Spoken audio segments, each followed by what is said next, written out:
Well, Connor, since you're late, you get to do the intro tonight. Oh, okay, sweet. We're recording. Go. Oh, okay, we are. Sorry, normally you give me a countdown. It goes on the screen. It counts down on the screen for you. Listen. All right, I'm still recovering. It's been a day. It's speaking of being a day. It's been a long couple days. In fact, we had a pretty long weekend, but it was a pretty great one. Lots of good times were had. Dice were rolled, and someone that we know won the Tacoma Open 2025 Kill Team event this week on Vox Cascadia. I mean, we know who won it last year too. It's not like they were a stranger. It was Adrian Bonavento. Yeah. Well, it's true. Yeah. So, but welcome back, everyone. And like Connor mentioned, last week was Tacoma Open, and we also had some exciting news about Kill Team stuff. But Tyler, hello to you as well, buddy. I know you're struggling with your voice after screaming at people all weekend. Yeah, absolutely. I may sound like I'm going through puberty, so if my voice cracks, cut me some slack. Well, that then makes 2 out of 3 people on this podcast that have gone through puberty. So, What do you mean? Yeah. So this last weekend was the Tacoma Open here in Tacoma, Washington. No longer the Seattle Open, no longer crappy Kill Team board layouts, and they had a reveal show, and Kill Team Tomb World came out, and we're going to talk about that, but we're going to make you listen to all our tournament wrap up first because we know that's the more exciting piece. So we'll get to that at the end of the show. So we're going to talk Tacoma first. So first off, I would like to issue a correction because while I generally am pretty good at getting people's names correct, I butchered someone's name last week on the podcast, and so to Stefan Neugebauer, I do apologize. I said Neugebauer. I think I said Steven apparently too, or so. While the Nuge is a great nickname, it's Neugebauer, and got to meet him, and really nice guy. I think he's playing Rattlings this last weekend. He was a great opponent. Yeah, you played him, and we'll get to that in a little bit too. So, and I repeated it multiple times, and I even recorded it. So let's see if I actually got it right. Hold on a second. Stefan Neugebauer. I think I got it, Neugebauer. So, yes, I do apologize. And I would like to go, buddy. Proud of you for really nailing that pronunciation. Yeah, finally. I've met Steven before at a tournament, I think. So it's Stefan. I don't think so. He's from Utah. He's actually going to Oregon State University in the fall. It sounds like too, though. Yeah, well, he said it's his 3rd year at the Tacoma Open. I just somehow have never played against him, so that was pretty cool. Well, I'll issue another correction right there. Then I apologize. Yeah. What's it like to be false informing of the public, Chuck? You're going to prison. I'm going to be a politician. It's going to be great. Ah, okay. Well, that's just not fun anymore. Yeah. Tacoma Open. I went up on Friday. Tyler, you went up Thursday, right? Thursday night, yeah. Got there pretty late. It was rough. Traffic was awful, So like I was planning on leaving pretty early, but there was 2 accidents, so travel time was like 5 hours, and I was like, no way I'm doing that. So I went home and I waited for a while. I was like, okay, nice 3-hour drive. This is pretty good. And then I start going, and then there was another accident, so it turned into 4.5. Yeah, I avoided all that because I was going to go up on Thursday, but unfortunately, I wasn't able to play in the Kill Team doubles on Friday because Nick had some poor planning, so we didn't get to do the Wallace and Gromit action anymore with the Orcs and the Commandos. So I ended up actually staying home and watching the Kill Team reveals, and ended up coming up on a Friday during the day. Yeah, and Jeremy and I watched the reveals from the lobby area, and then we proceeded to go get some lunch and some drinks that Friday. And Connor, you rolled up about the same time I did, actually, too, coming from Bremerton. Your wife let you borrow the car? Yes, she did. Thanks, wife. So, and then we, let's see. So that afternoon kind of hung out for a little bit. And then Zach, again, was nice enough to procure a place for us to all go and hang out. So there's all these like weird places in downtown Tacoma that you can just kind of get a code and rent out. And they're like, it's kind of like if somebody had like a broy sports basement, but not exactly. Yeah, it's pretty cool. It's really convenient to have those on hand to go, hang out with friends after an event like this. Yeah, it was super fun. We there was quite a few people there from not only the kind of KTC scene, but Dirk from Colorado came, and Tyler played him a little later. We'll get into that. Yeah, what Lydia came by. That was cool to hang out with her. Good friends with Brandon Bean, so he Wait, was talks a that lot the about her. Lydia? Yeah, I didn't. that's the one. I never met. I didn't get to get introduced to her, but I Wait, didn't know damn that it! When that did was she the come Lydia. by? She was hanging out at the after party Friday night. Blonde with the braids, Yeah. shave sides of her head. Yeah, Mm-hmm. I didn't know that was the Lydia. Huh. All right, Oh, cool. was that the Lydia? I Yeah. thought. Oh, Mm-hmm. All right, cool. Good to know. Yeah. So, Yeah, that was while we, her. She's real cool to hang out with. She's running the painting stuff this weekend, so I think Nick got to meet her also. yeah, Nick ended up hanging out for most of the hobby portion and just stealing bits basically. So that's what he does. He pays $40, he gets a model, and then he keysters a bunch of bits to take home that he's never going to use. I It's the mean, best part of it's the not a hobby bad portion. idea. Like, No, they put a lot of cool stuff out. Maybe next year I'm going to do the hobby portion on Friday. Playing the tournament Saturday, Sunday. Oh, sorry guys, this is as far as I got. Tyler, you should actually. I would love to see what you could do with that, because if for anybody who doesn't know, if you do the Games Workshop Hobby Pass for one of their Games Workshop Opens, you go in, you pay $40 or $50. They give you a model. It's a character model. It's usually like a $35 to $50 model, and then they have just tables and tables of sprues laid out, and there's all kinds of things you can imagine from every Games Workshop IP. I know there was like there was Sisters Battle kits. There was Warcry stuff. Gosh, I can't remember what they were. Not this last. I think the last box of the starter set of Warcry.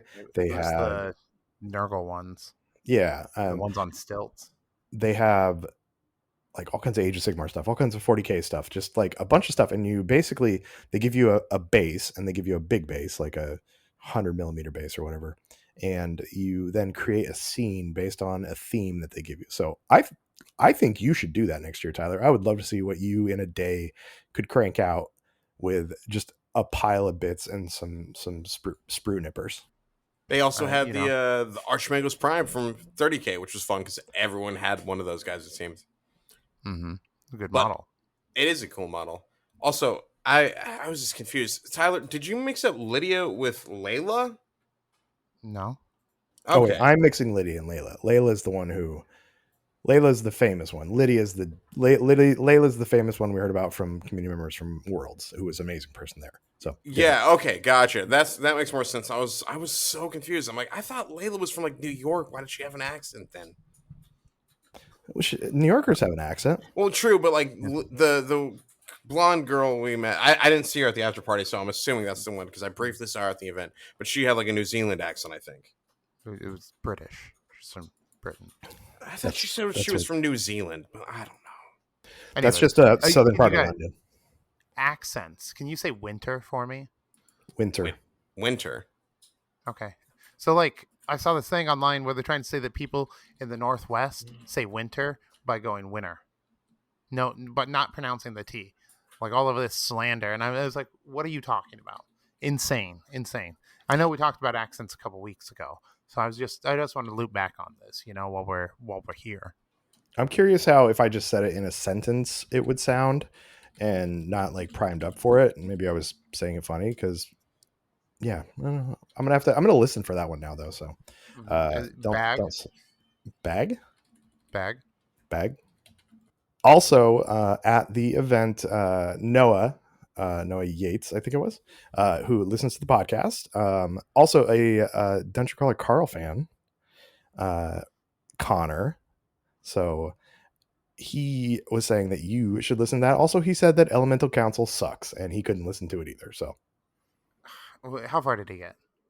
I don't know. I'm like 8 hours in and I am just struggling. I even had like when we were on the way home on Saturday night, Nick was telling me. I had Nick listening to me, and then I'm like, okay, who's this guy? What's this guy do? What's going on? Who's this? What? And I still was having a hard time following it. It's getting It's so better, good. but it's still just like it feels like one of those books. This book feels like that TV show where it's like, oh, bro, you just got to get through the first 3 seasons, then it gets really good. No, I mean, like, you have to like introduce the characters and the concepts, in the first area, and Chuck, then the how second, far are you into the story now? Into that book. Into Elemental eight, Council. 8 hours take a would be look. about halfway. I'm gonna pull it up on my Audible right here. This is good pod. Let's see. Elemental Take a Council. I have, screenshot. We can post the photo. whoops. Here, hold on. Let's see. Oh, I have 6 hours and 40 minutes left. So, Like, So you're So, more like- than halfway, and you're just not vibing with it. yeah, I- it's just not doing it. are you not listening to it? I'm trying to listen to it. That's the thing. Is like I am like, all right, I'm driving. I'm focused. I'm listening, and it's like Shaswa talked to Shas Lee and told them that the Ubidibad, and then I'm just like, God, did I pay the fucking water bill? Like, and then it's like, the Riptide went to the blah blah with the Omega Orion, blah blah blah, and I'm like, I need to get Indy more food, don't I? Gosh, I need to get that Chewy order going quicker. You do need to get Andy more food. He's a good boy and deserves food all the time. I mean, like, it's definitely not bolter porn. Like, if that's what you're going for. It's not even like rail rifle porn. Just give me rail rifle porn. I mean, Like- but like there's a lot of nuance in this. It's about the meaning of things more than anything. There's some great action in it, and like fucking Artemax is so badass. He's so badass, like repeatedly throughout the thing. Like, he's so badass.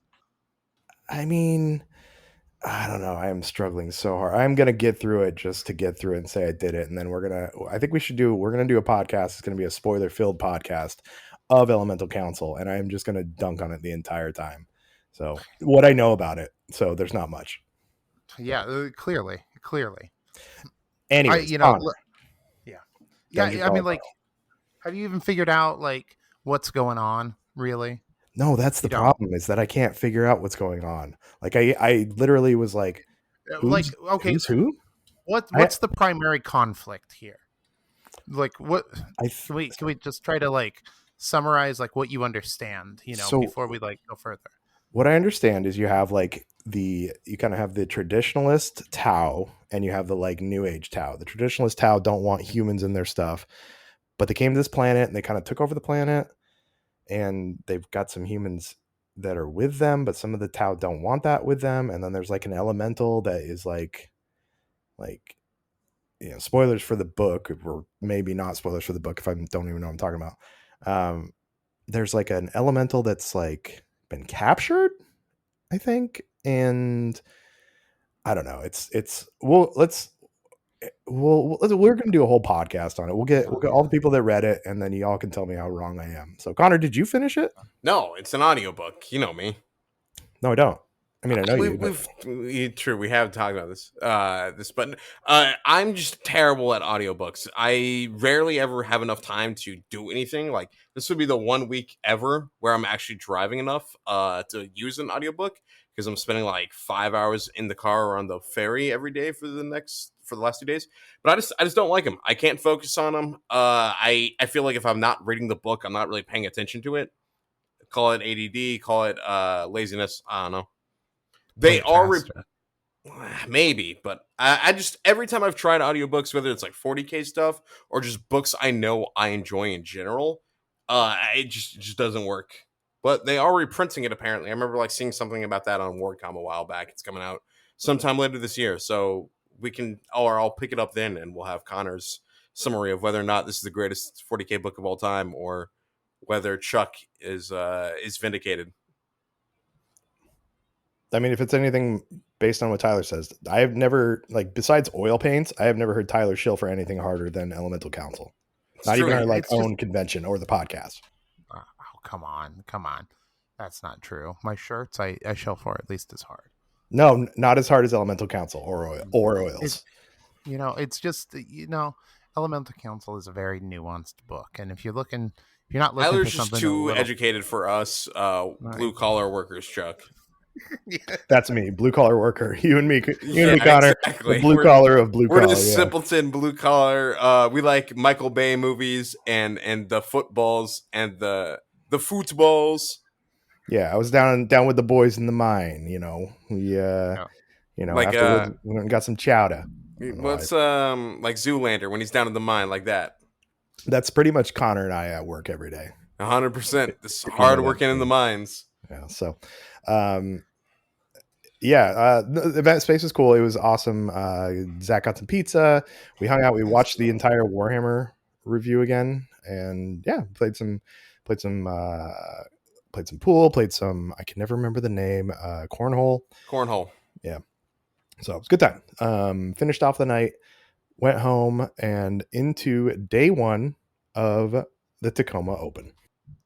Now, couple day one highlight. Hold on, before we start that, Chuck, I expect at least 20 seconds of praise for my beautiful models starting now. Your models They look were really fantastic, actually. I not to say that I ever doubted you, but I was alongside painting an actual Nemesis Claw team, like straight from the box, because I might have thought that you maybe wouldn't get them done, but you got them This done. is me we're talking about. I am a slow hobbyer by most means. The slowest fucking hobbyer on the planet. Tyler, is Connor a slow hobbyer?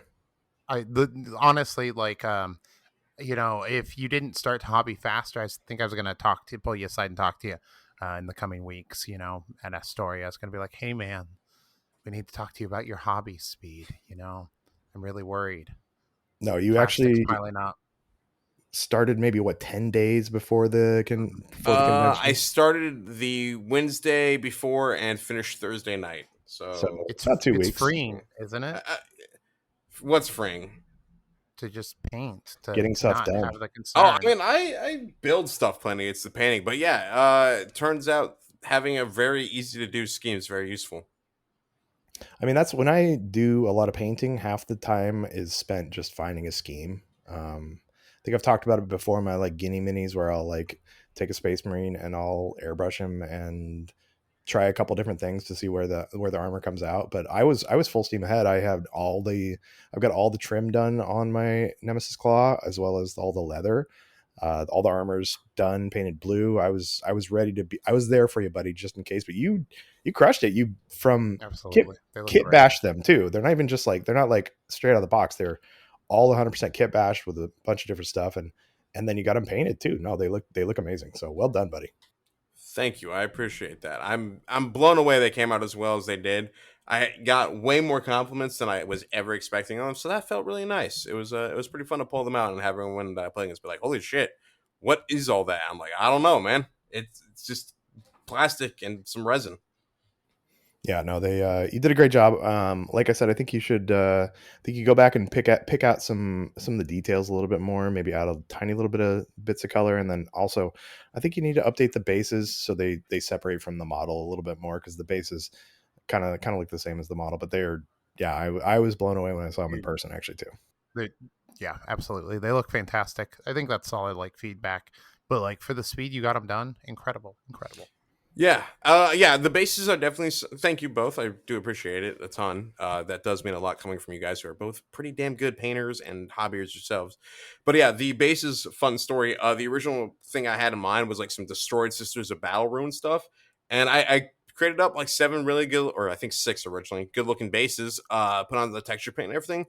I don't know if I left it out in the sun too long or what, but literally I picked up the bases and I was like a scene from Indiana Jones where the treasure turns to dust. The entire like texture paint just fell completely off. It was honestly hilarious, if not for disappointing. Like I just spent like an entire day on these and they're completely useless. So I just went to the boarding action bases. I'm like, I know those work. Yeah, no, they I think you should revisit those bases. I think it's a great idea, and you can always just snap the models off the ones you have, or like I said, pick them out and just make sure to differentiate a little bit so they pop from the bases a little bit more because the models are where all the juice is at, and we want to make sure we can see those really good.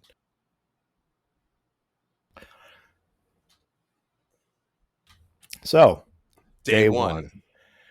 So as the Patreons, we put a Patreon vote up real quick. Since we were all at the tournament together, and Tyler and I have a tournament this weekend too, so maybe we need to do it again. The punishment was icing, and Keaton loyal pod listener, fellow Timbers fan, Keaton has been just adamant and dedicated to icing, which, if you don't know what that is, you hide a Smirnoff Ice for someone, and then when they find it, they have to chug it. So that was the punishment, and whoever placed the lowest was going to have to chug the Smirnoff Ice. So going into day one, we'll start with my game first. My first game was, and I brought Rekka Crew, by the way, my orcs, and first game was against Alexander Goss with Battleclade, and Alexander had played the day before in the doubles, and we deployed, and Alexander, great guy, really nice player, super good sport, because I absolutely destroyed him, and I felt pretty bad about it, actually, You're a because bad person. I was a bad person. You perfect game someone on the first game of the 2-day tournament. Like, that's how you get someone to drop. They're on a team they haven't played a ton of, and you just demolish them like that, Chuck. What the fuck? He was a very, very good sport about it, actually, and like it was so essentially I did beat Alexander 21-0. And what happened is Alexander was a little confused about conceal and obscuring and how it worked, and had his leader standing behind a piece of Volcus terrain about an inch and a half away from the terrain, and gave my rocket rack a clear shot. And so on the first activation of the game, which I won initiative, I killed his leader, his medic, his flamer servitor guy, and one of his heavy gun servitors. And kind of spiraled from there too. At the start of second turn, I killed one of my guys, charged into two of his guys. He had moved up too far, and I killed two more of his servitors. I wiped him on the first activation in turn 3. So it was over pretty quick, which was good because Dakota was bitching at us about getting set up on time. So, but very nice guy, and very, like, for how that game went, he was really, really nice, really appreciative. Like, and we talked about it a little bit. I think he was a little aggressive with that team. I feel like that team has to be kind of more reactive. But he ended up going on later and beating somebody down himself too. So yeah, I think he perfect game someone like day 2 or something. So well done. He did, yeah. So, but yeah, super nice guy, and it was kind of brutal. So, Connor, how did your first game go? My first game was pretty good. So yeah, I'm playing my Nemesis Claw Iron Warriors. I think I've had maybe 5 games on them before this event. All like 2 or 3 months ago. So I'm very experienced with what I'm doing. So I'm essentially just going in brand new and blind, which is the best way to go into anything. And I'm going up against Alex, friend of ours, in KTC, funnily enough. So that was cool to finally be able to put like a face to the Discord name, because he's been at events with me, but I've just never actually faced up against him or like had him nearby. So it was great to properly get to know him and everything. But it was a fantastic game. He was playing Legionaries and got me by 1 point. It was, what was the score? 12-11. And like it literally came down to the final real activation of the game. There, like after I shot at a guy, if I killed him in 1 round, I shoot him with a plasma pistol. That, doing a rough like recap at the end, would have won me the game. But unfortunately, I only like got him down to 2 HP, had a charge and finish him with the second and third APL on my sergeant. And so in the end, Alex got me by 1 point, and it was just a fantastic game. All of turn 3 and most of turn 4 was like every action swung it in favor of someone else. So it's one of those games that's like, damn, that's what Kill Team's all about, and it was a great way to start the event. I love a good close game. Yeah, Tyler, your first game went into Battleclade as well. Yeah, absolutely. I was playing Tanner Gaines. Trevor. It was my first time playing into Battleclade. He set up pretty aggressively, and I got my Fearmonger into him right at the beginning of turning point 2. And it got a whole group of guys, and it just kind of really put a lot of damper on what he was able to do. Vox Scream really kind of controlled some of the match with him. I felt like I utilized it pretty good, and I ended up beating him. I think it was 21-7. Yeah, so out the gate, I'm 1-0. 9. So 21-9. I'm 1-0. Tyler's 1-0. Connor's 0-1. Tyler, your round 2 was into Dirk Steinfort from Yep. Colorado with Mhm. Tempestus Aquilons. His drop bears. Yeah, the drop So, bears. And uh-huh. Dirk, we had Dirk at a 14-1, which actually wasn't too far off. By the way, if you listen No. to our odds show, Yeah. Dirk was an awesome opponent. Um, his Aquilons, he's like, be warned, I can get out pretty far. And I was like, okay, okay. And I underestimated those ranges, and he dropped in and hit me with his Melta and his Melta grenade on the first turning point. Both my models surprisingly lived. And then he got first activation, second turning point. I Vox screamed his Melta, stopping it from killing my Screamer. And then he went over and he killed my Skin Thief with a crack grenade. And so from there, that kind of set the tempo of the game right there. I was able to get some good control and put up a good fight, but overextending myself early on was really a bad idea. We were playing longboard, hot dog for all you food aficionados. So, he can get up pretty far on that. yeah, you had that look in your eyes like I got shocked by some drop troopers. Yeah, absolutely. It was a great match though. I had some great positioning and like really kind of jammed him up. But overall, the game was his. It was going to be a hard matchup for me regardless because he's an amazing player with a team that matches into Nemesis Claw really well. So Plus, Tyler, did you see his display board? yeah, it's fantastic. Yeah, Oh, I- it's so good. I'm so glad one of us played him because me and Sierra came by on Saturday. Thank you, wife, for dropping off insulin and making sure I don't die. But we got to check out all the display boards, and his was so cool. He had like 2 or 3 of his troopers like halfway down from a epic scale Valkyrie, so it looked like it's flying away, and it just looked great. It was such an awesome use of like forced perspective terrain. So I'm really glad he did well with the Quillons because like that's also kind of like a sleeper pick. You don't really see them ranked so well, but he finished in top 8, I think, right? Yeah, Dirk made Yeah. top 8. So I mean, well like done, I Dirk. think that last data slate like really buffed them, and they're in a great spot. Yeah, we're not gonna. Data Slate came out today, but we're gonna talk it next week. Actually, Underclade actually got a real buff though. Thank God. no, we're not talking about it. I'm cutting Oh, it okay. out. Still not playable. Still, I mean, it's better. They're definitely better. Makes me want to actually paint up my Hunterclade. I'm gonna go get that Mars pattern done. God damn it, Chuck. So we're not going to talk data slate this week, though. Actually, the winner of the Tacoma Open is actually going to come on next week, talk about their tournament as well as the data slate, because I gave him homework and he's got to break down what's going on because he's smarter than us in a lot of ways with Kill Team. And Which winner? Because we're so cool, we know 2 of the winners. that's true. In fact, I think we know all of them pretty well. I think we. Well, who won? Hey. Well, let's see. Baki won, right? Yeah. Bonavento. Mm-hmm. Matt Wilhelm.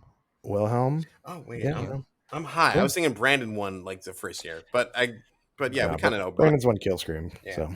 So, Connor, round 2, you went into Holly, Patreon Holly. Let's go, Thank Patreon you. Holly. We love And- you, Patreon Holly, and And not you threw the game for the Patreon. Definitely. No, it was that was the game that can like really brought it out to me of I needed to bring the heavy gunner, especially into elves. But have you ever seen that gif of the guy playing CS:GO where it's like the gif itself is his like computer screen, but then also his face cam, and he just gets flashed over and over, and he's playing like in a dark room, and his entire face is just lighting up with like white from the screen getting flashbanged. That's what that game was for me. At one point, I had 3 Marines left. All of them were APL stunned, and 2 of them had just died after being APL stunned before that. So it was a fun game, and taught me to be afraid of APL stunning on Nemesis Claw, which was a good lesson. Yeah, I hate APL stunning. That's the worst. It's not fun. Yeah, It's Holly not. Holly rolled me up into a blunt and smoked me. 21-7. So better than your first round because I managed to get 7 points for or rather your first round opponent. But yeah, it was rough. But always fun playing Holly. Speaking of 21-7, I won 21-7 against Justin Marcus. But against Justin brought Angels of Death, and I can't remember if it was an opener Into the Dark, but I think we were playing on Into the Dark because I played most of my games on Into the Dark. Justin had the most amazingly painted Marines.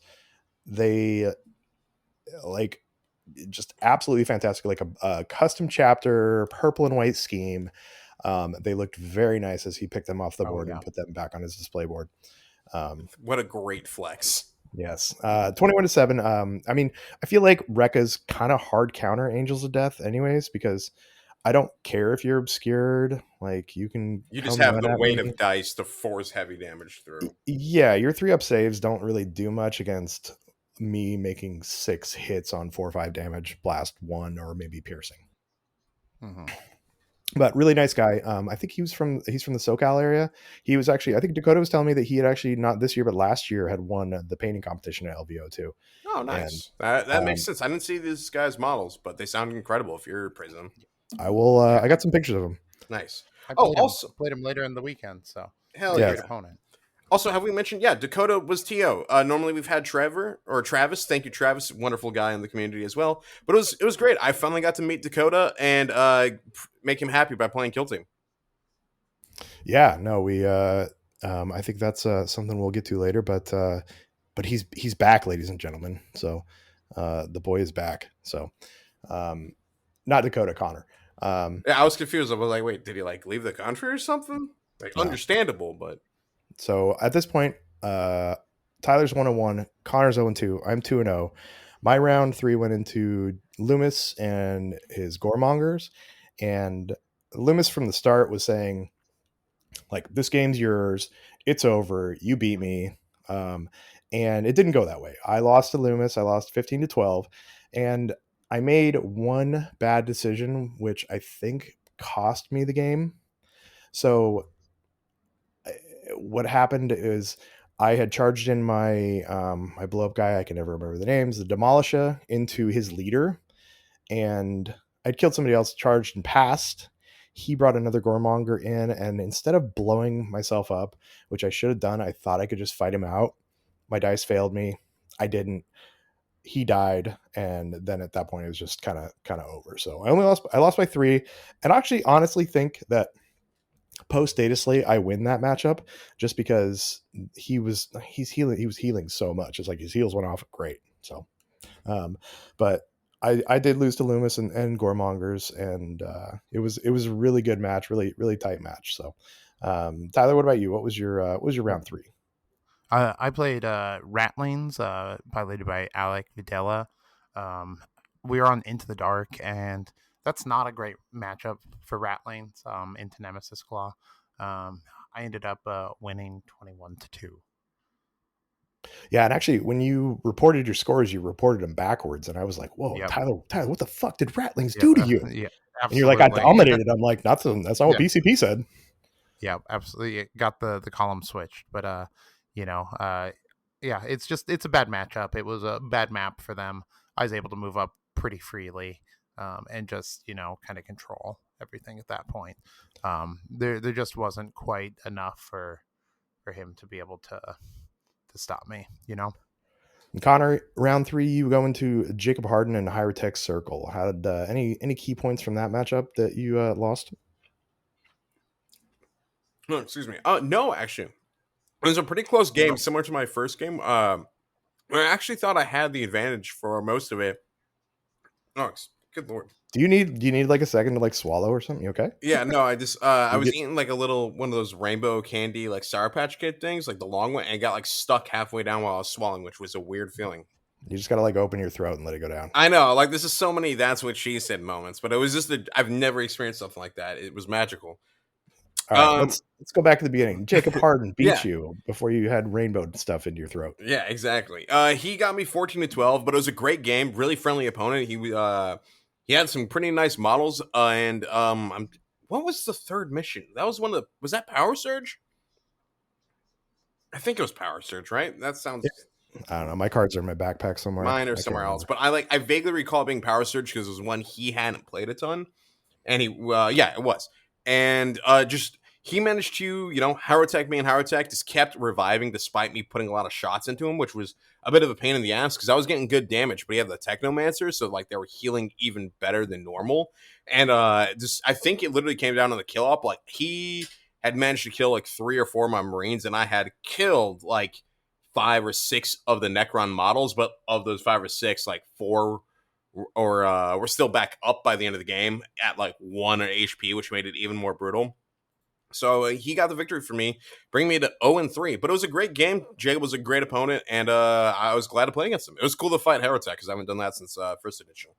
All right, so before you stick some rainbow stuff down your throat again, let's just go into your game 4 against Vaughn Bechtel, who, Vaughn, I apologize, I butchered your name with my fingers instead of just my mouth this time. Wow. Typed it in wrong to our spreadsheet, so. Yeah, it's your fingers going down with people's. There's there's some joke here. I don't know. I'm too tired. I'm no good with my mouth or my hands. Yeah. There you go. There you go. Against Vaughn and Commandos. Yeah. Vaughn, excellent opponent, really cool guy. As he mentioned, I think we mentioned it, and then I was talking about it. He's part of the oh my god, tabletop tactics? Vanguard Tactics. Thank you. I suck. Sorry, Vaughn. But he was a great opponent, just new to the kill team as well, which was kind of nice in the sense of I was actually able to kind of give him some pointers. Like I felt kind of bad because similar to you in game 1, he mixed up how obscurity and light cover versus like vantage points work. So I was able to get a shot on one of his commandos and just nuke it off the board, and that was just a brutal way to start the game. And thankfully, Nemesis Claw feel like a pretty solid matchup tonight into the Commandos, and I managed to pull a victory out of it. So I was now finishing day 4, 1-3. So Connor at this point actually has half as many wins as he had in the previous 2 tournaments.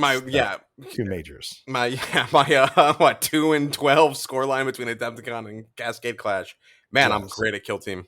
So you're halfway there. Tyler, in round 4, you pulled Justin Marcus, the amazingly painted Angels of Death again. And how'd that go, buddy? I ended up winning that one. It was 15-12. It was really, really close game. Could have gone either way. I think I made just like a couple strong movements, and dice were good when they needed to be. Amazing opponent. I don't know if there's like really a single moment that swung either way. I think that it was just incredibly close game, really, really tightly played. So that's the end of day 1. At the end of day 1, we're looking at I'm 3-1, Tyler's 3-1, Connor's 1-3. Let's go. Yeah. So also, you posted the photos. Those are gorgeous Marines. They are some fantastic. I'll throw this up on the Instagram too. They're just potato iPhone camera pictures under really harsh convention light, but they still look amazing. The weathering on the armor, if you can pick that out, is probably the best part for me. It looks so real. So that was the end of day 1. Like I said, I'm 3-1, Tyler's 3-1, Connor's 1-3. So that evening we went to a pizza place down the street, and we had, let's see, what was it? Me, y'all, Sean, Nick, Chad, Loomis, who else? Dylan, Naturi. Sierra showed up there, Naturi, and really cool place. And then Dylan, right, was the new guy we met there. Yeah, Dylan's from the SoCal scene too. Dylan had actually made top 8 with Battleclade too. So yeah, well done, Dylan. Yeah, and Sierra showed up to make sure Connor didn't die, which was nice. So always appreciate that. Yeah, she got to meet all of you guys again. She got to meet Sean, which was funny. She was also told, Sierra, that your background noise is fun when you yell through the podcast. She just gave me a thumbs up. Wow, thank you. Yeah, thank you. Thank you for keeping it under control. Yeah. She just gave me a look. But some good beer, some amazing sandwiches, actually. I didn't have the pizza. Pizza looked really good, too, though. And then Tyler went to the wrong place, so. Like, there was 2 of them within a block and a half of each other, So, like, I pulled up, like, the first one. You're like, well, we're going to Cabo. And, like, I walk in there, and it's, like, half of the kill team people are there. And I'm like, oh, okay, and then I'm like, where are you guys? And you're like, oh, we're on the patio. And I was like, cool. So I like order my thing and grab a drink, and then I was like, where's the patio? It is you're like, what do you mean? And I was like, then figured it out. So Yeah. So you even were like, I showed post up. in the Discord, and I posted in the Discord, and you just disregarded it. So Listen, it was the end of 2 days of partying hard. yeah, Yeah, Tyler did go pretty hard on I Friday. mean, So Friday, Saturday I kept it a little more moderate. yeah, My goal was to get completely smashed after or during the reveal, and I achieved that. So yes, you did. So finally you made it back down there, and we hung out. Went back to I was crashing at Nick's house in Port Orchard. Took us an hour instead of 30 minutes because they had the Tacoma Narrows Bridge shut down to like one lane. That was super fun. Yeah, so Wait, that that was was the on end of. Saturday night too for you guys? Wait, no, That was no, a that was just Friday Friday night. night. Yeah, Sorry. Thankfully, they were not doing that Saturday because that would have really sucked. Yeah, that was when I tried to listen to when Nick tried to like coach me through Elemental Council, and it didn't work. So that was Saturday. Day one, they do Tacoma does a top 8 cut. So I ended up, I think 15th. Tyler, I think you were like 16th, maybe right, just it's out. 16. Yeah, you guys were right next Um, to one another. It was pretty fun. Mhm. yeah. So top cut, you had Jesho Kelly, Sean, Sean Ross, Brandon Bean, Dylan, who we mentioned before, Dirk made it in there, Loomis made it in there, and I'm missing 2 more. Chad, and who's the 8th one I'm missing? I could look it up, but I'm just gonna try and remember. Eric. Oh, Eric Grensman. Yeah. Yeah, That's Eric running awesome. Ravagers, which Yeah. hey, we on our odds we put Eric up there, and we're like, especially if he's playing Ravagers, he's gonna have that like unexpected game, and it paid off. He finished day one 4-0, so well done, Eric. He was super excited about that. Yeah, no, And that's just killer showing. I mean, like all round from the community up there. So Yeah, I think we have a lot of heavy hitters. So plus all on unique teams, right? Like there was no repeats in the top 8 there, if I recall correctly. yep, absolutely. Yeah, no, Everyone was on a unique team. That's so cool. One of the reasons the Northwest is just an incredible scene. Variety of teams played. We used to have a reputation for being elite only. Definitely not that anymore. Yeah. Yeah, we had Plague Marines, Blooded, Warp Covenant, Ravagers, Corsairs on Chad, of course. Let's go, Chad is still rocking those Corsairs. James Loomis on Goremongers, Dirk with his beautiful Aquilons, and then Dylan with the Battleclade. So, yeah, 8 solid teams there. actually, breaking news now. Chad just finished his final game. No, I'm just giving you shit, Chad. Love you, buddy. You're an amazing Corsairs player. And you know you're slow, but we gotta give you shit, bud. Love you. Yeah. So no, I think in the top, like I think in the top, gosh, like 14, top 13, there was not a single repeated team. So when it all shook out at the end. So round 5, I went into a Ryle O'Neill. I had a Rekka mirror match, Rekka on Rekka violence. I did win 19-5. The It most was orky of ways. the most orky ways. It was a little contentious, and I want to acknowledge that there was some miscommunication at the beginning of the game. Ryle was actually asking to clarify if I could get a shot from a certain spot. I thought they were talking about just a certain corner. They were talking about the entire vantage. And I answered the question as I understood it, as honestly and clearly as I could. They meant it a little differently. And so I did get a kind of an alpha strike at the beginning. Ryle's dice also failed them. They were taking pictures of their dice because they were getting lots of 1s and 2s, and I ended up winning 19-5. I do feel really bad about how the game started. And it was offered me some clarity about making sure that I clarify things like that. Like I can't tell you everything that I'm able to do, but maybe I need to ask a little more clarifying questions when somebody's asking me something too, so that doesn't happen going forward. Most definitely. It's always good to ask clarifying questions when you can, but you can't answer everything. And you gotta do what you can. But that's it. So I had some Rekka on Rekka violence. Tyler, you had a fight in the hotel room with Jeremy Spade. Absolutely. It was a Motel 6 grudge match. Jeremy was my roommate for Tacoma this year, which was awesome to hang out. We stayed up and chatted like schoolgirls every night, mostly about like music. Did you giggle Arrested Development quotes to one another? No, or is that no. just We a talked special thing? No, we talked about music, just like bands. So it was like hop from one band to another band and then another band. It's a lot of music talk, which was awesome. Love deep diving into that.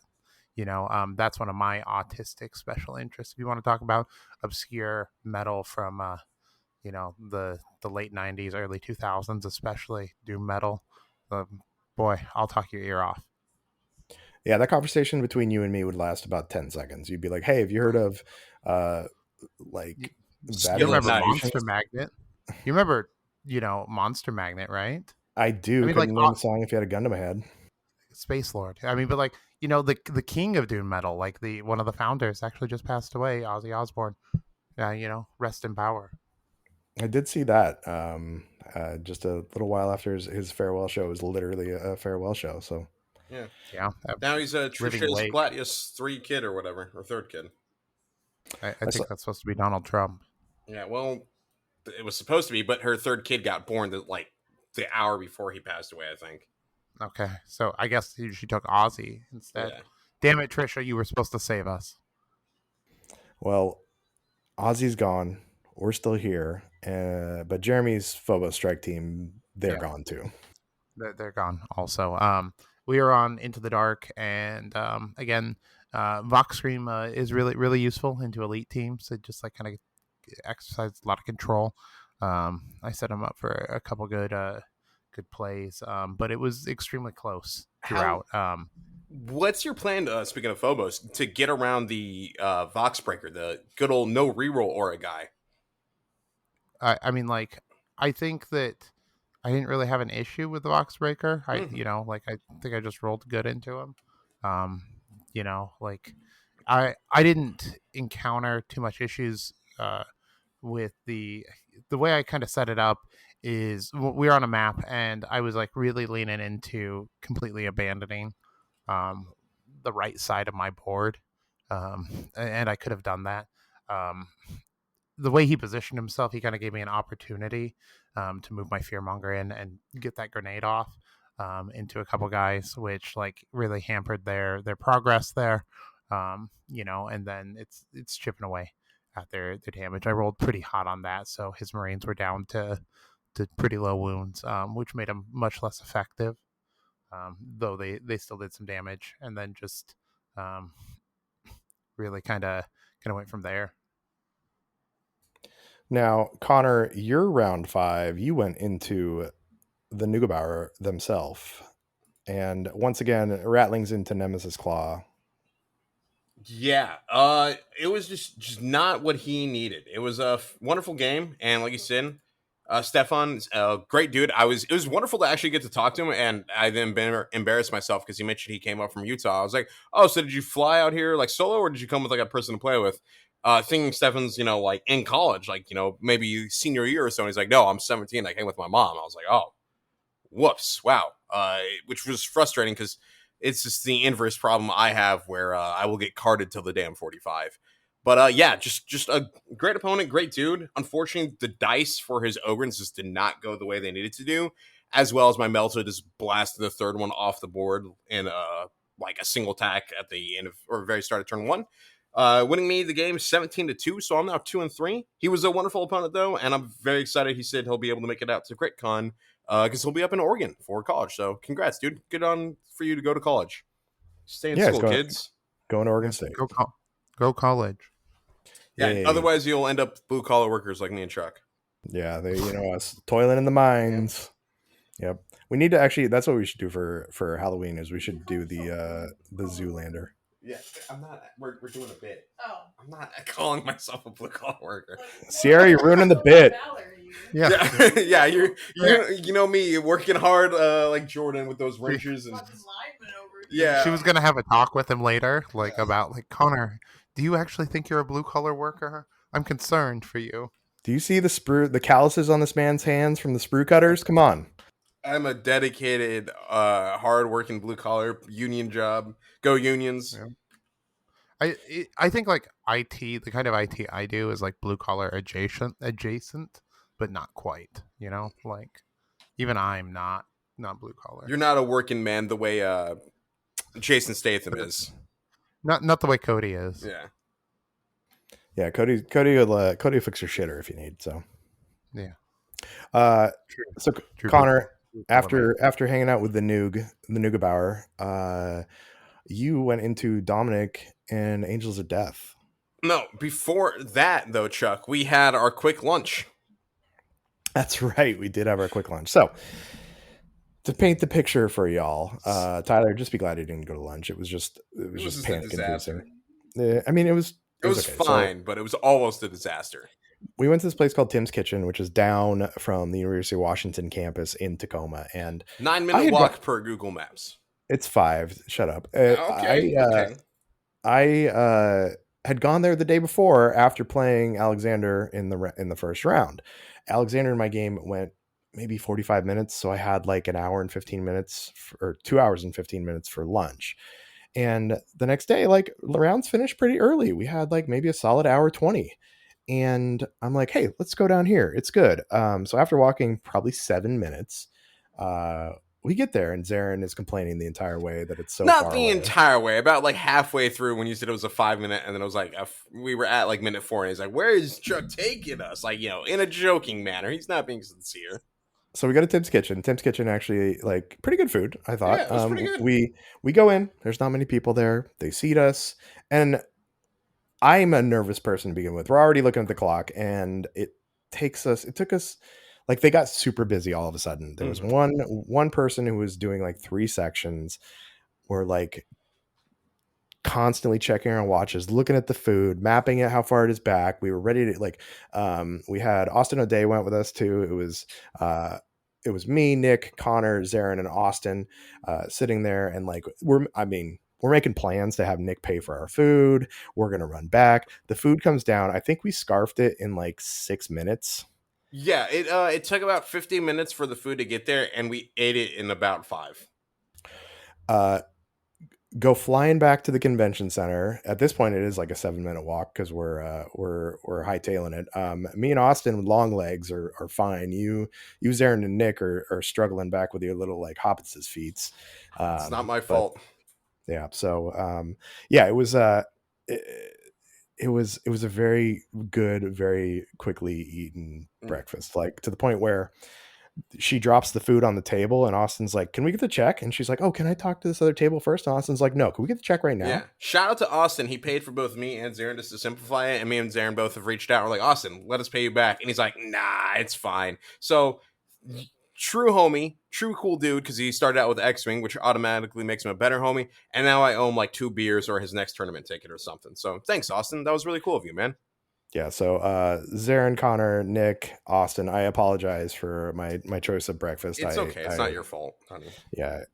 So we did make it back though, and so into round 6, Connor against Dominic, Angels of Death. Yes, and I was so excited because my first match of the day was supposed to be Angels of Death, but then I got matched into Steven just due to player droppings and stuff. So I was like, "Come on, dude!" Because so far I've played no Imperium teams and no Space Marine teams, and all I want to do is reroll because the entirety of day 1, I'm like, man, Nemesis Claw are fun, but it feels like every game there's at least 1 or 2 attacks. It's like, I really need this to connect, and then my Skin Thief just rolls like a single hit and all whiffs, and it's just like, fuck. So Angels of Death, oh my god, was that a great time. It was just a command point for Relentless is always going to be a good time.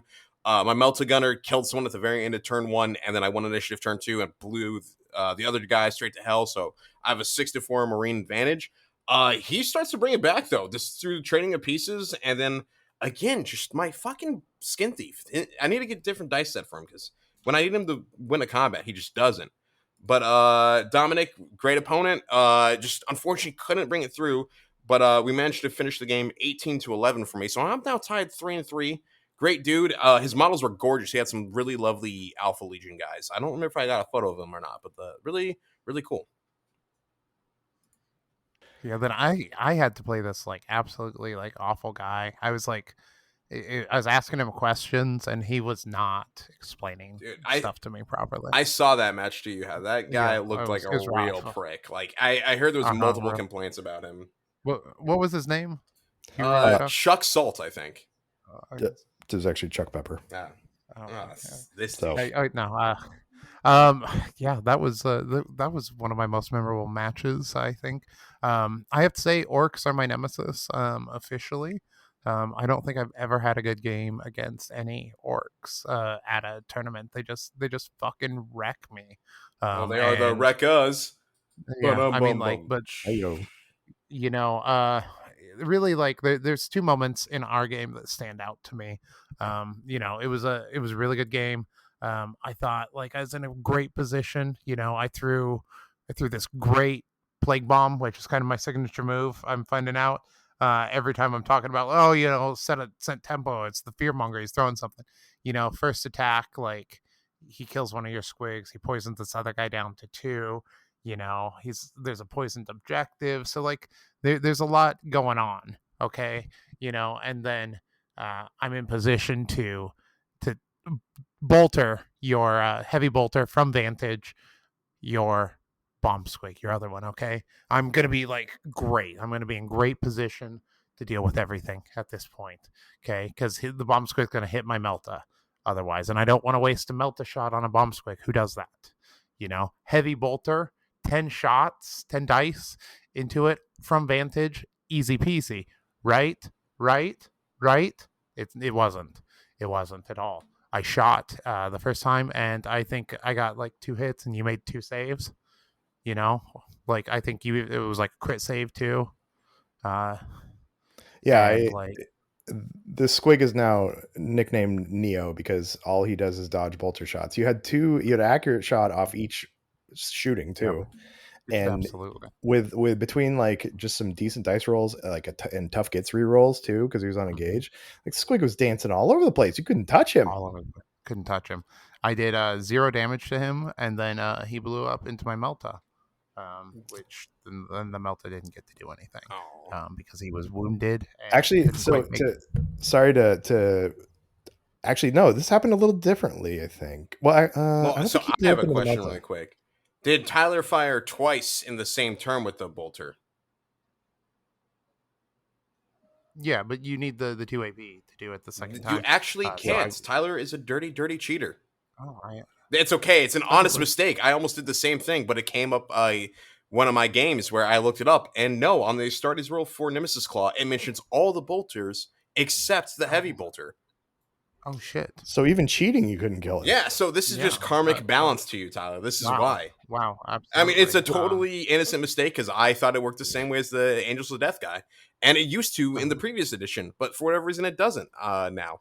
Well, Tyler and I both agreed that he could do it. Like, we didn't. Yeah, no, I mean, like, it's totally fair. It takes a second APL. You figure it would because that's how all the other heavy bolters work in the game. But no, eventually it was the Icon's bolt pistol that took out the squig. So he didn't even die to his own blowing up on your Melta.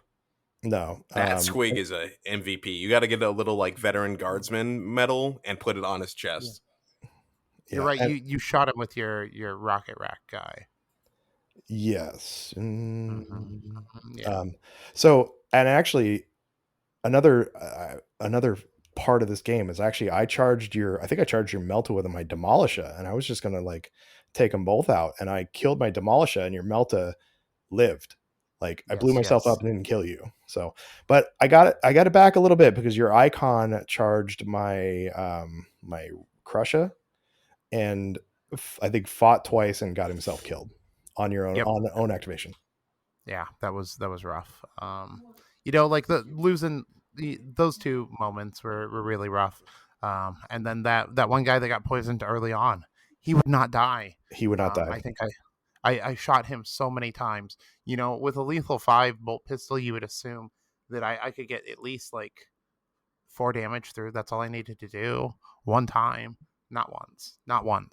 And then he eventually threw a crack at you and one shot your killed my leader. Yeah. Killed my leader. Did he kill the leader? Maybe. He did, and then he killed my fearmonger after with 2 wounds. He was a menace over between him and the squig. That's apparently my entire team. So it was actually a really tight game and a really fun game with some really swingy moments. And I told you this before, and I'll tell you this now. So, like I mentioned in the last round, I messed something up, or there was some miscommunication. I felt really bad about it afterwards, and I was kind of like, I was a little tilted and a little like upset about how that went down and the bad feels that came from it. So I was really glad that I got paired up into a friend, and like I almost just conceded the game just because I wanted to go get a drink instead. But I'm glad we played it out, especially since I won. Yeah. But no, I'm really glad you were there to like be a homie and to like just play a game with me. So thank you for that, because like I said, I was pretty upset about, like, it was nice to win the previous game, but I was pretty upset about how the feels were about me winning it. Absolutely. Like having a good game with a homie is always an incredible time. And getting paired up into the two of my best homies in the entire scene. Not just the scene, but just in general.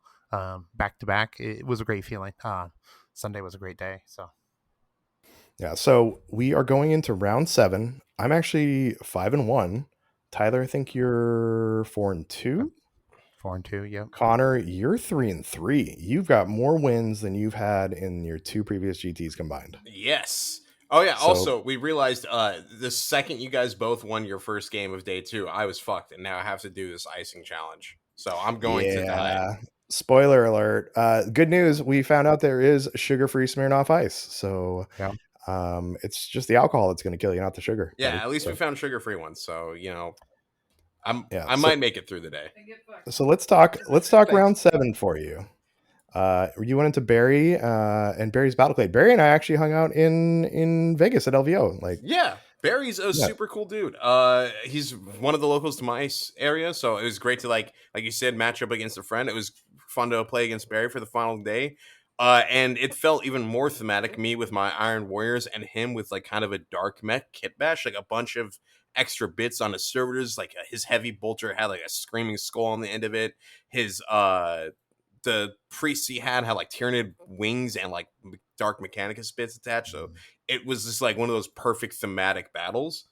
And I managed to get the victory, especially after a very rough start. Like turn 2, I lose initiative. I forget about Vox Stream, which is something I really need to work on because I always forget about that.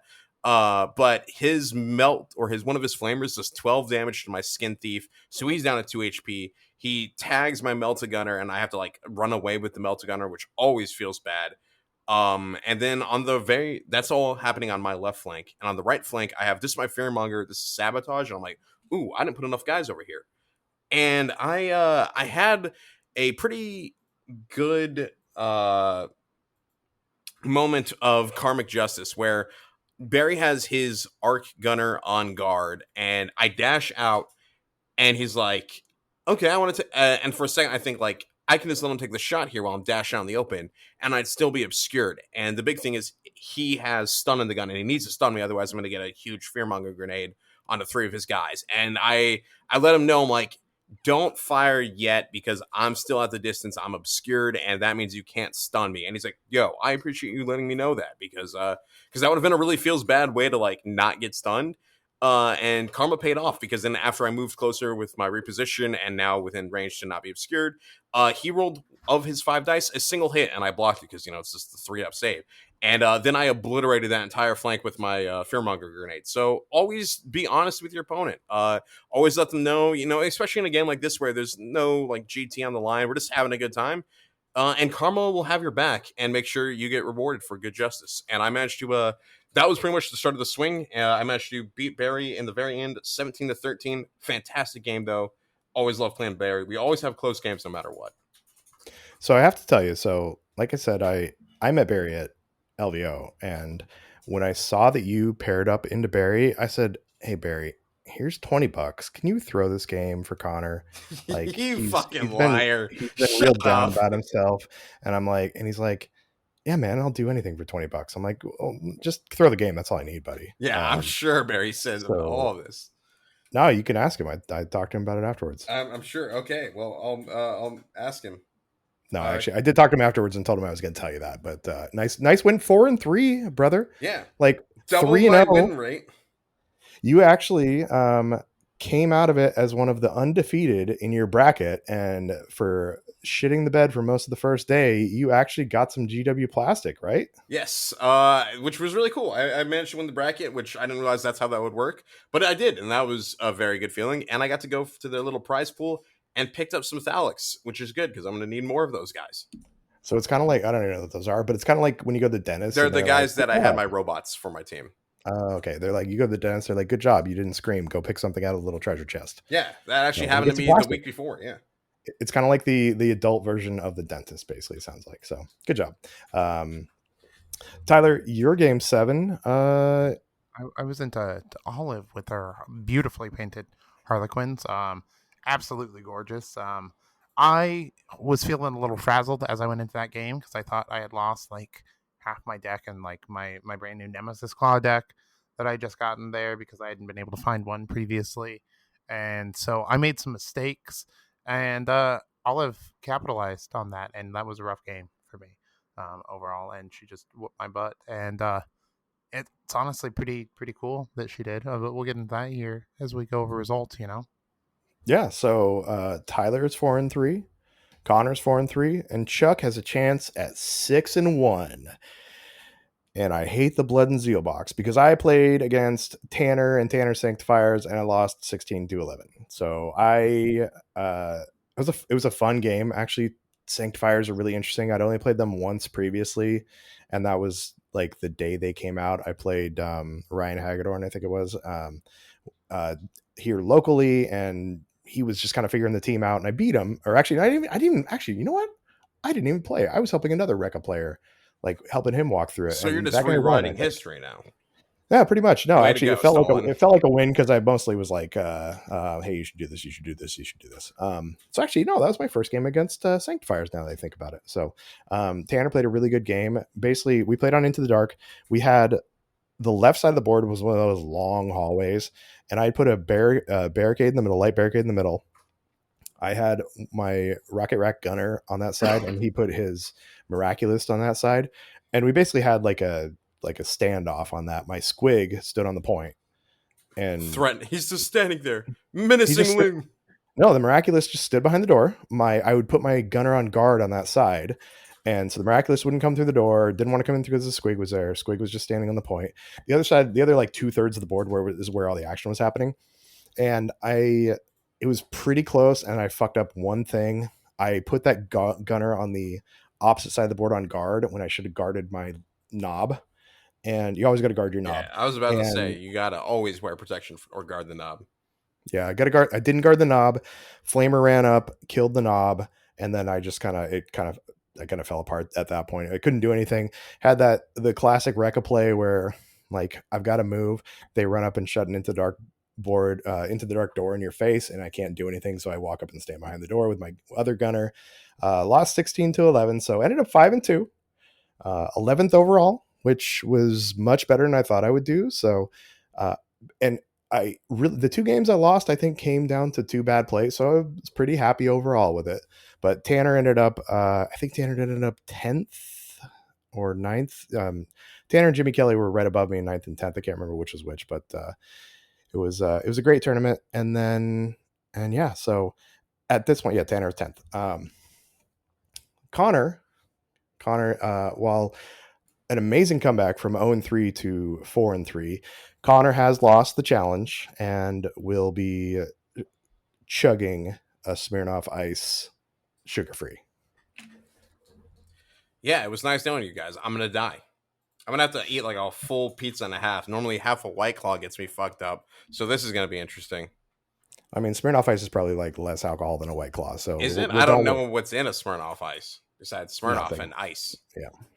We will. Don't worry. We will feed you. So, yeah. So great tournament. So the winner overall, Sean Ross, friend of the pod, good friend of ours, with his Plague Marines actually, and just in time because they got nerfed today. So we'll talk about that with him next week though. Brandon Bean with Blooded actually came in second, tied Sean in the 6th round, but GW doesn't allow ties. So based on the tiebreaker, it ended up going to Sean. Joshua Kelly was third. Eric Granitsman, Raveners, went 6-1 and like just amazing showing. Chad was 5th at 5-2. Loomis was 4-3 at 6th with Goremongers. Dirk 4-3 with Aquilons at 7th. Dylan with Battleclade at 3-4. Went 3-1 into the last day, but unfortunately lost all 3 rounds. But Jimmy Kelly, Nemesis Claw, 6-1 at 9, and Tanner at 6-1 with Sanctifiers 11 at 10th, and me at 11th. Tyler, you're down there a little bit farther, 19th at 4-3 in Nemclaw. So, and if it sounds weird because there's some people that have better records in lower positions, GW does a bracket system where after the first day they do a cut and they do a top 8 cut. And so sometimes you can have people in the top 8 with worse records than people below them. As we found out last year when I had a better record than Connor. Yeah, but I finished higher than you, so that's all that mattered. Until this year, where we specifically discussed how this would happen in case a situation like this occurred. I don't think we ever even came to a resolution with it. We just kind of went with it. So we just said record and then placements if there was a tie in the record. But yeah, it was a really fun tournament. Just a few moments where it wasn't as fun for I think a couple of us, but overall really great. This is the biggest Games Workshop event that they actually have. Actually, I think Adepticon's a little bit, but the actual. But that's not. Yeah, this is a Games Workshop through and through.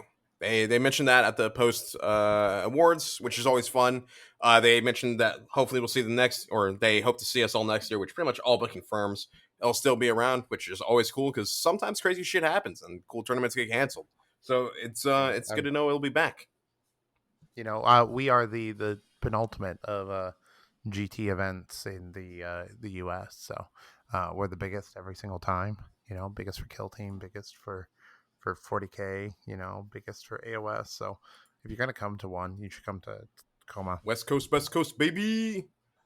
Yeah, it was an amazing event. Olive, by the way, who played Tyler in the last room, actually got best overall. So congratulations, well done. With her amazingly painted Void Dancer troop, and placed 15th overall, is actually going to the World Championships. Sean got his ticket paid for World Championships. He had a golden ticket from AVTT, but this is going to be the fun GW one where they actually pay for your airfare. So, and nice then I think the actual invite gets passed down to Eric also. So congratulations on that. Yeah. So Eric hasn't, as far as I know, hasn't been confirmed. So he's not going to say thanks to anyone because he's like, I don't want to jinx any weird things, but it looks like that's what's going to happen. So well done, buddy. Yep. And hopefully that's how that works out. For sure. We don't want to jinx it because if we are the reason, I will cry. I don't know. Knock on wood. I just. Here. There we go. Okay, we're good. Yeah. Yeah. So. But yeah, Kill Team's good. Who would have thought? Yeah, Connor, I mean, it's almost like we have a podcast about it. Yeah, something. I don't know, man. The bug's back. As we've been joking about a little bit, especially in the call. I'm feeling the bug again, which is nice because I wasn't, and that was affecting me to an extent. Even just beyond not being excited for Kill Team, I was just in a bit of a funk for that, and just life in general right now is a little weird, as we all know. For sure. I feel it too. To being honest, I was a little I felt obligation to play in the GT going into this weekend, and coming out of it, I'm real enthused again. I wished I could have just hobbied. Was how I was feeling. But I'm really really glad I played. I had a blast. I love seeing all of you. It was good. I can't wait for the next event, CRITCon, where we really get to all hang out and do this again. But in a little more of a personal setting in a way, Yeah, well, the next event actually is, besides CritCon, is sooner than you think, Tyler, because this Sunday at Contrain's Cafe here in Salmon Creek, Vancouver, Washington, Jed's actually putting on a tournament that you and I are both going to attend. I'm bringing the Commandos because I'm bringing the other half of the Orcs, so hopefully I match up into you again and you can get some more Orc pain. You bringing the Nemclaw again? Ooh, maybe not. That's pretty rough today. We'll see. Maybe I'll have some time to hobby a team in a day or something like that. That sounds well. Fun. Yeah, you got 3 days. So, but we'll post a note I'll post a link in the show notes for the tournament. It's only $20. It's a 3-round tournament. All of the proceeds are going towards prize support, and Contrain's Cafe is a pretty cool little spot here in Vancouver. So excited to see you so quickly there again, buddy. Yeah, for sure. good to be able to get in a lot of reps lately. So especially in a tournament setting. So it's time to sharpen those blades. Yeah, and Connor, I will tell you that I am like you. I think it was between round like 6 and 7, maybe, that you were like sitting there and you're like, or maybe it was even after round 7. You're like, yeah, I'm Yeah, back. Tell him yeah, I'm back. Yeah, yeah, absolutely. He was pumped. It was awesome. it was winning the bracket and getting the award was cool, and then it was more seeing fuck, I almost spilled all that shit. That would have been bad. Seeing a bunch of my friends win awards, I'm like, that's really cool. I'm really proud for them, but I want it. Yeah, And I want that fucking ticket. So Yeah, now I gotta lock in. I gotta go 3-0 this Sunday because I'm sadly not going to the event you guys are. But I am going to one of Brandon's, and it's literally called Last Chance Ticket because Brandon's got his invitational next month for all the 3-0 people. And like of the 3-0 people, like 4 of the 10 at it right now already have a golden ticket. So I need a 3-0 this Sunday to get invited to that. And then I need a 3-0 next month to get a golden ticket. And then I'm going to Atlanta, and then everyone's gonna have to babysit me there. Well, I am not going to Atlanta. Actually, you know what? If you go to Atlanta, You told me I want that deal from last year where you'll play the narrative. I told you last year, but then you also like crumbled last year. Well, that's not my one, fault. so. I did my damn best. I will see about going to Atlanta. I think I have like 2 days of vacation left, all said and done. So maybe I'll see about doing it. You And, manage the bank. You'll be fine. Just that's right. We figured out that on this trip, we figured out that Connor thinks that every bank is where I work. if I go into a bank, Chuck will be there. It's like Santa Claus logic. But yeah, I was super excited to see the love come back into the game. You busted your ass to get that team kit bashed, and then like kit bashed from nothing. Pretty much, yeah, entirely scratch. Which was I don't know how the hell I pulled that out, but I'm really proud of myself. I don't either. Nick and I did. Nick and I. Yeah, I know. I do like. I'm like. I could tell both of them don't believe me, which that I'll get this done, which was a good motivating factor of like, yeah, I'm gonna stay up till 1 a.m. to make sure I can get the next step done, so that I can send the photos and get my thumbs up emoji reaction at like 6 a.m. when you guys are like, why are you awake? We gave you hearts. Okay, actually, well, whatever. It's just the idea. It was like 3 a.m. You told me to go back to sleep one night. Yeah, that was shocking that you were awake then. But you kit bashed the shit out of them. You painted them. They look amazing. And then you went and after going 0-3, you slaved away and came back to 4-3. So I'm very proud of you and super glad to see that the love is back. Yeah, me too. It's nice because it feels good. I don't. We're gonna have the post show, right? Because we need to talk about the new preview. So we'll get to that, but then Patreon only. We'll get some more vibes from Connor. Yeah, I got a little speech, not really, but I have some thoughts to share. Great. So subscribe to the Patreon to go hear Connor's innermost monologue, or to see me in person and ask, and I'll share. I'm not good at exclusive content. I figured out that if you actually play a team a bunch, you can actually figure out how they work. Because I'm really like feeling the Rekkas right now, and I'm still figuring out stuff on the Rekkas that I'm not even optimizing, and I'm really enjoying them. And while I just brought them because I didn't have any other team that was kind of ready to play, like I'm feeling really good about them. I had a couple people come up to me, and when I was like, 5-1, they're like, you're doing really good with the Rekkas, dude. Like, and people don't expect you to do good with them, but I don't know. Orky's guy, so what can I say? All right, let's talk big summer preview. Okay. Yes. Let's talk Tomb World. Tyler. Oh, we're not going to talk the Death Watch. No, fuck that shit. We're talking Kill Team right now. So we'll talk the other stuff next week. Tomb World, Death Watch versus some other dumb robots. And not the cool type of dumb robots. The evil type of dumb robots. Even though Admech are probably eviler. I am excited for this box. Tyler? Yeah, I'm super excited for the box. The new Death Watch kit looks like the new version of the old kit. It looks great overall.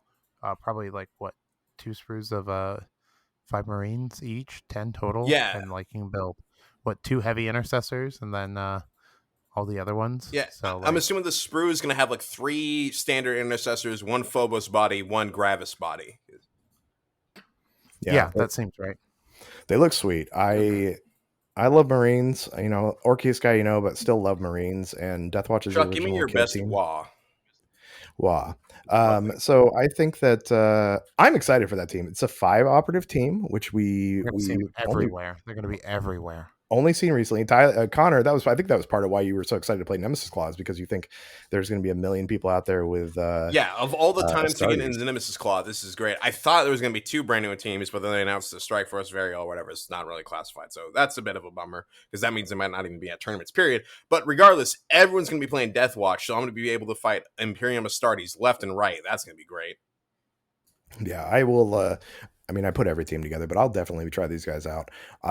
Lots of cool weapons. You've got a power hammer. You got a weird bolter carbine. You've got plasma and a power sword. You've got one guy that's got has a heavy grenade launcher. Yeah, like repeater. Belt-fed grenade Frag launcher. cannon. It's so sick. It's a frag cannon's what it's called, and then Frag you have cannon. the Infernus heavy bolter, which is the heavy flamer mixed with heavy bolter. So that should be interesting. Heavy flamer is going to be brutal, I bet. Yeah, you've got a Ravener looking guy with a couple blades. The head taker. You've got a plasma gun on Space Marine team for the first time, and then you got like a Xenos blade too. So 5 operatives. Do we think they're going to be glass cannons, or do we think they're going to have some special like Xenos tech that we're not supposed to talk about that's going to give them invulns or like feel no pains or what? Well, the shield guy is definitely going to have some sort of damage, like, double parry, of course, but then maybe like even an invuln save because it's a storm shield. And I'm willing to bet they'll have the standard like health, but more than anything, I just expect it damage through the ass for these guys because like their Death Watch, which already bolters are pretty good, but they're even bolters amped up to 11, and half of them aren't even carrying bolters; they're carrying more dangerous weaponry. So I'm expecting like their average damage profile to be like 4 or 5 with some sort of keyword or something. Well, they've all got some sort of like targeting optics on them too. Like everybody's got some sort of extra like targeting thing on the back of them. So yeah, it looks like the Phobos thing. What are we talking? Hitting on 2s here, or maybe like everybody gets like balanced all the time or something? Probably saturate if they're going for like the cameras like Phobos, which I mean, just no cover retain is always good. I bet that they will have like a ploy to make it active. Just like I think some people are thinking that the equipment or like their special ammunition is going to be the ability, and I think that's going to be like equipment or like that they can use every round, or a ploy. Well, and then team 2, we have here the Canoptic Circle. You've got some more Necrons and a weird team. You got a Geomancer, looks like the leader, a couple of the like Accelerator and Reanimator like we have in Higher Tech Circle. But then you got Tomb Crawlers, which basically look like bugs with cannons on their backs. Mm-hmm. And then a whole bunch of the Canoptic like constructs. Apparently they just respawn over and over and over again.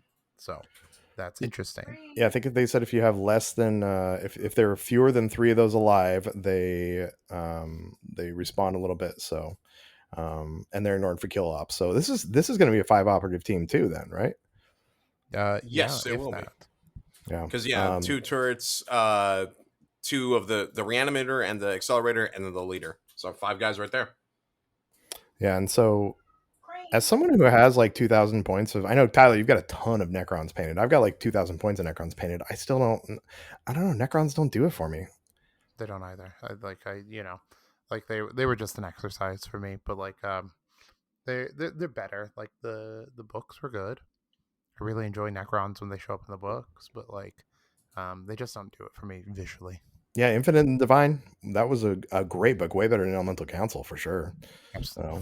I mean, like I don't know about that. Like they're different books, both great. One's a little jauntier for sure. Yeah. And then we have a new Killzone actually. So Killzone Tomb World, I'm assuming that's what it's called. On the Tomb World, yeah. So it looks like Into the Dark, but it's got Necron walls. So it looks like they're actually like there's no caps on them. Thank apparently God. Yeah. So I think that's nice because that's probably the worst part about Into the Dark. So Tomb World wouldn't be a Vox Cascadia without some technical difficulties. Tomb World looks Necrons. like Necrons. It's got a Necron. It's a Necron world. Looks like it's got Who some would guess that? teleporter pads. the probably a narrative piece. I'm guessing not going to be used for competitive. I'm guessing for competitive they won't use any of the scatter terrain either. I really hope they do actually. I do Yeah. too, because otherwise it's just going to feel like Into the Dark. And Into the Dark's fun, but if you're introducing Into the Dark 2.0, make it feel pretty unique and different. Yeah, I think some scatter terrain would be good in there. If it doesn't, if the official maps don't have scatter terrain, I'm adding it. Yeah, I think Jed, for your tournament this weekend, you should throw on some scatter terrain in those Into the Dark maps, or Yeah. and also use the LVO ones from Dakota too. But it's got doors. It doesn't have the actual the actual physical doors like they have on Into the Dark, but it kind of looks like they're like shimmering portals. So I'm guessing they're just going to be maybe wide open and accessible. Yeah, we'll see.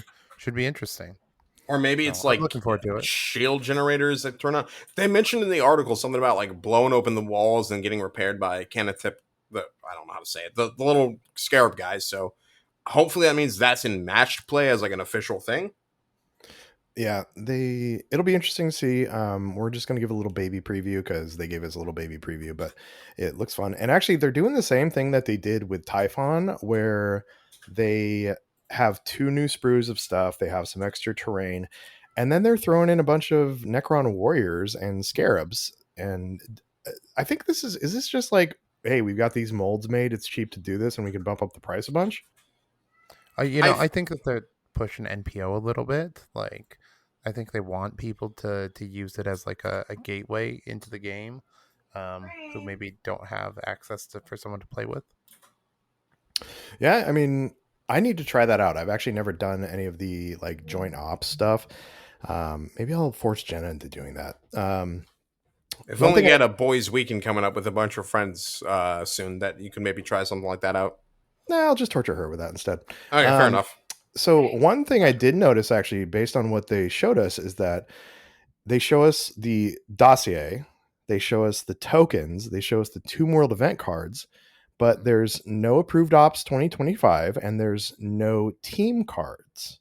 Now in Hivestorm, we got the approved ops 2024. We didn't get the team cards, but every box census had the team cards. So I wonder if we're gonna get those, or if approved ops is gonna be something everybody's gonna have to buy on their own. Yeah, it'll be interesting. Who knows when it'll drop too? Maybe approved ops will drop a little bit later after Worlds, and maybe this drops before Worlds. Well, based on what they talked about with the data slate today, a little data slate preview for next week, it sounds like I don't think they're gonna declassify stuff until after Yeah, Worlds. I think It they've seems like confirmed it that, and that's today. the right call to make. Yeah, Absolutely. so I wonder, does that mean that this box is going to be, because by if you go by the normal timeline, last year the box dropped on Kill Scream weekend like it always does, but which was the first weekend in October. But I wonder if this year they're going to push it back to, because we'd be talking like December if they push it past Worlds. I mean, I don't know about that. It could be the box comes out and it's playable at Worlds.